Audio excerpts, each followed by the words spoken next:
Despite advances in medicine, cancer remains one of the most frightening diagnoses patients can receive.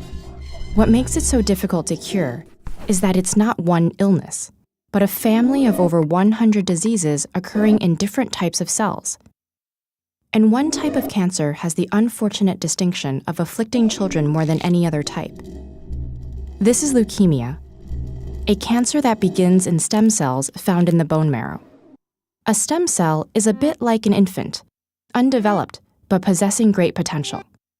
Many stem cells specialize and become cells of organs like the liver, brain, and heart. But in some tissues, they can continue to divide into new stem cells throughout development and into adulthood in order to frequently generate new cells and keep up with the body's needs.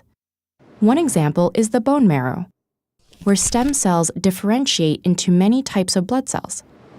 That includes red blood cells, which carry oxygen from the lungs to all tissues, platelets, which help stop bleeding by sticking to damaged blood vessels, and white blood cells, which patrol the body, destroying potentially harmful invaders.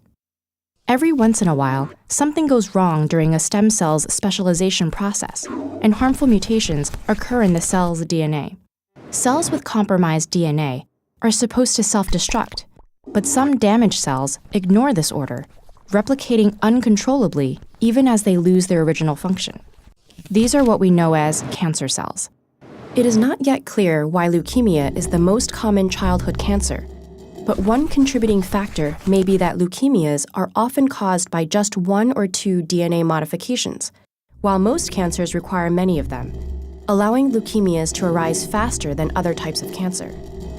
Moreover, some DNA alterations can occur in white blood cells during fetal development, further increasing the risk of early leukemia. But though it affects more children than any other cancer, adults constitute the majority of leukemia patients overall. Once leukemia strikes, the damaged cells reproduce in the blood and the bone marrow until they take up all available space and resources. When the bone marrow can no longer produce the required amount of functional cells, the blood becomes depleted. The lack of red blood cells means that muscles don't get enough oxygen. The reduced number of platelets is not sufficient to repair wounds, and the dearth of functional white blood cells impairs the immune system, increasing the risk of infections. To restore the normal function of the blood, leukemic cells have to be eliminated. But because leukemias are not solid tumors, they can't be removed surgically. Instead, the cells are killed inside the body using various treatments that include chemotherapy, a combination of drugs that destroys quickly multiplying cells. Unfortunately, this has the side effect of killing healthy cells such as those found in hair follicles or intestines. And in some cases, the dosage required is so high that it kills all cells in the bone marrow, including stem cells. When this happens, the body is no longer able to create new blood cells on its own.